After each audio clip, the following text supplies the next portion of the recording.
ನಮಸ್ಕಾರ ಸ್ನೇಹಿತರೆ. ಚಿತ್ರರಂಗ ಅಂದರೆ ಸಿನಿಮಾ ಮಾತ್ರ ಅಲ್ಲ, ಅಭಿಮಾನಿಗಳ ಭಾವನೆ, ಅಭಿಮಾನಿಗಳ ಯುದ್ಧವೂ ಹೌದು. ಕನ್ನಡ ಚಿತ್ರರಂಗದಲ್ಲೂ ಫ್ಯಾನ್ಸ್ ವಾರ್ ಹೊಸೇನಲ್ಲ. ಆದರೆ ಈಗ ಮತ್ತೆ ದೊಡ್ಡ ಮಟ್ಟದಲ್ಲಿ ಇದು ಸದ್ದು ಮಾಡ್ತಾ ಇದೆ.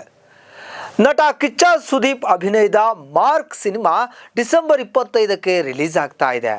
ಇದರ ಹಿನ್ನೆಲೆ ಹುಬ್ಬಳ್ಳಿಯಲ್ಲಿ ನಡೆದಂತಹ ಫ್ರೀ ರಿಲೀಸ್ ಕಾರ್ಯಕ್ರಮದಲ್ಲಿ ಸುದೀಪ್ ಅವರು ಆಡಿದ ಮಾತುಗಳು ಈಗ ಭಾರೀ ಚರ್ಚೆಗೆ ಕಾರಣವಾಗಿದೆ. ವೇದಿಕೆಯಲ್ಲಿ ಮಾತನಾಡಿದಂತಹ ಸುದೀಪ್ ಅವರು, ನಾವು ಯುದ್ಧಕ್ಕೆ ಸಿದ್ಧ, ಮಾತಿಗೂ ಬದ್ಧ, ತಡೆಯೋಕೆ ಆಗೋಷ್ಟನ್ನ ತಡೀರಿ, ಡಿಸೆಂಬರ್ 25ಕ್ಕೆ ಥಿಯೇಟರ್ನಲ್ಲಿ ನೀವು ಕೂಗೋ ಕೂಗು ಬೆಂಗಳೂರಿನಲ್ಲಿರೋ ನನಗೆ ಕೇಳಿಸ್ಬೇಕು ಅಂತ ಅಭಿಮಾನಿಗಳಿಗೆ ಕರೆ ಕೊಟ್ಟಿದ್ದಾರೆ. ಜುಲೈ 5ನೇ ತಾರೀಕು ಒಂದು ಪ್ರಾಮಿಸ್ ಮಾಡಿದ್ದೆ,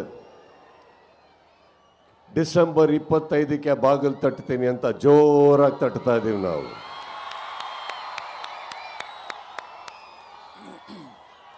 ಈ ಜರ್ನಿಯಲ್ಲಿ 25ಕ್ಕೆ ಥಿಯೇಟ್ರಲ್ಲಿ ಒಂದು ಸಿನಿಮಾ ಬಿಡುಗಡೆ ಆಗುತ್ತೆ. ಆದರೆ ಹೊರಗಡೆ ಒಂದು ಪಡೆ ಯುದ್ಧಕ್ಕೆ ರೆಡಿ ಆಗ್ತಾ ಇದೆ. ಈ ವೇದಿಕೆ ಮೇಲಿಂದ ಹೇಳ್ತಾ ಇದ್ದೀನಿ, ಯುದ್ಧಕ್ಕೆ ಸಿದ್ಧ. ಯಾಕಂದ್ರೆ ನಾವು ನಮ್ಮ ಮಾತಿಗೆ ಬದ್ಧ. ಕೆಲವೊಮ್ಮೆ ನನಗನ್ಸುತ್ತೆ, ಸೈಲೆಂಟ್ ಆಗಿರೋದು ಒಳ್ಳೆಯದೋ ಕೆಟ್ಟದೋ ಗೊತ್ತಿಲ್ಲ, ಆದರೆ ನಿಮಗಳಿಗೋಸ್ಕರ, ನನ್ನ ಸ್ನೇಹಿತರು ನೀವೆಲ್ಲ ಚೆನ್ನಾಗಿರಬೇಕು ಅನ್ನೋ ಒಂದೇ ಒಂದು ಕಾರಣಕ್ಕೋಸ್ಕರ, ನಾವೆಲ್ಲರೂ ಒಳ್ಳೆಯ ಹೆಸರಲ್ಲಿ ಇರಬೇಕು ಅನ್ನೋ ಒಂದೇ ಕಾರಣಕ್ಕೆ ನಾನು ಬಾಯಿ ಎಲ್ಲದನ್ನು ಮುಚ್ಕೊಂಡಿದ್ದೆ ಹೊರತು ಬಾಯಿ ಇಲ್ಲ ಅಂತಲ್ಲ. ಇದೇ ಮಾತು ದರ್ಶನ್ ಅಭಿಮಾನಿಗಳನ್ನ ಈಗ ಕೆರಳಿಸಿದೆ. ಸೋಷಿಯಲ್ ಮೀಡಿಯಾದಲ್ಲಿ ಸುದೀಪ್ ಅವರು ಆಡಿದ ಮಾತಿನ ವಿಡಿಯೋಗಳು ವೈರಲ್ ಆಗ್ತಾ ಇದೆ. ಜೊತೆಗೆ ಫ್ಯಾನ್ಸ್ ನಡುವೆ ಮಾತಿನ ಯುದ್ಧ ಕೂಡ ಶುರುವಾಗಿದೆ.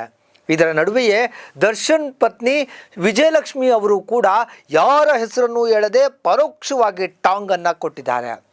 ದರ್ಶನ್ ಇಲ್ಲದಿರುವಾಗ ಕೆಲವರು ಏನೇನೋ ಮಾತಾಡ್ತಾರೆ, ದರ್ಶನ್ ಇದ್ದಾಗ ಅವರು ಬೆಂಗಳೂರಲ್ಲೇ ಇರ್ತಾರಾ ಇಲ್ವಾ ಅನ್ನೋದು ಗೊತ್ತಾಗಲ್ಲ ಅಂತ ಹೇಳಿದ್ದಾರೆ. ವ್ಯಕ್ತಿಗಳು ದರ್ಶನ್ ಅವರು ಇಲ್ಲದೆ ಇದ್ದಾಗ ಅವ್ರ ಬಗ್ಗೆ, ಹಾಗೆ ಅವ್ರ ಫ್ಯಾನ್ಸ್ ಬಗ್ಗೆ ವೇದಿಕೆ ಮೇಲೆ ಹೋಗೋದು, ನಿಂತ್ಕೊಂಡು ಮಾತಾಡೋದು, ಚಾನೆಲ್ ಮೀಡಿಯಲ್ಲಿ ಕೂತ್ಕೊಂಡು ಮಾತಾಡೋದು, ಹೊರಗೆ ಕೂತ್ಕೊಂಡು ಮಾತಾಡೋದು ಎಲ್ಲ ಮಾಡ್ತಿದ್ದಾರೆ. ಅದೇ ಜನಗಳು ದರ್ಶನ್ ಅವ್ರು ಇದ್ದಾಗ ಅವ್ರು ಬೆಂಗಳೂರಲ್ಲಿ ಇರ್ತಾರಾ ಇಲ್ವಾ ಅಂತಾನೆ ಗೊತ್ತಾಗಲ್ಲ, ಎಲ್ಲಿ ಮಾತಾಡ್ತಾರೆ ಅಂತಾನೂ ಗೊತ್ತಾಗಲ್ಲ. ದರ್ಶನ್ ಅವ್ರು ಹೇಳಿರೋ ಹಾಗೆ ಯಾರು ಏನೇ ಮಾತಾಡಿದ್ರು ನಾವು ನೊಂದ್ಕೊಳ್ಳಲ್ಲ.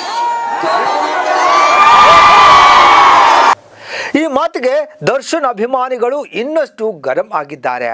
ಸೋಷಿಯಲ್ ಮೀಡಿಯಾದಲ್ಲಿ ಟ್ರೋಲ್, ಪೋಸ್ಟ್, ಡೈಲಾಗ್ಗಳ ಮೂಲಕ ಸುದೀಪ್ ಅವರ ವಿರುದ್ಧ ಪ್ರತಿಕ್ರಿಯೆಯನ್ನು ನೀಡುತ್ತಿದ್ದಾರೆ. ಡಬಲ್ ಸಿನಿಮಾದ ದರ್ಶನ್ ಮಾಸ್ ಲುಕ್ ಫೋಟೋಗಳನ್ನು ಹಂಚಿಕೊಂಡು ಟಾಂಗ್ ಕೊಡ್ತಾ ಇದ್ದಾರೆ. ವಿಜಯಲಕ್ಷ್ಮಿ ಅವರ ಮಾತಿಗೆ ನಟ ಧನ್ವೀರ್ ಕೂಡ ಬೆಂಬಲವನ್ನು ಸೂಚಿಸಿದ್ದಾರೆ. ಕಾಡಲ್ಲಿ ಸಾಕಷ್ಟು ಪ್ರಾಣಿಗಳು ಇರ್ತವೆ, ಆದರೆ ಸಿಂಹ ಒಂದೇ ಅಂತ ಪರೋಕ್ಷವಾಗಿ ಸಂದೇಶವನ್ನು ಕೊಟ್ಟಿದ್ದಾರೆ. ಒಟ್ಟಾರೆ ಸುದೀಪ್ ಅವರ ಮಾತಿನಿಂದ ಹೊತ್ತಿಕೊಂಡ ಈ ಕಿಚ್ಚು ಇದೀಗ ಫ್ಯಾನ್ಸ್ಗಳ ನಡುವೆ ದೊಡ್ಡ ಕಿಚ್ಚನ್ನ ಹಚ್ಚಿದೆ. ಸೋಷಿಯಲ್ ಮೀಡಿಯಾಗಳಲ್ಲಿ ಭಾರೀ ವೈರಲ್ಗಳಾಗ್ತಾ ಇದೆ. ಈ ಮಾತಿನ ಯುದ್ಧ ಮುಂದಿನ ದಿನಗಳಲ್ಲಿ ಎಲ್ಲಿಗೆ ಹೋಗಿ ನಿಲ್ಲುತ್ತೋ ಕಾದು ನೋಡಬೇಕಿದೆ. ನೋಡಿದ್ರಲ್ಲ ವೀಕ್ಷಕರೇ, ಈ ವಿಡಿಯೋ ನಿಮಗೆ ಇಷ್ಟವಾಗಿದ್ದಲ್ಲಿ ಲೈಕ್ ಮಾಡಿ, ಶೇರ್ ಮಾಡಿ, ಸಬ್ಸ್ಕ್ರೈಬ್ ಮಾಡಿ, ಬೆಲ್ ಬಟನ್ ಐಕಾನನ್ನು ಒತ್ತೋದನ್ನು ಮರೆಯದಿರಿ. ನಮಸ್ಕಾರ.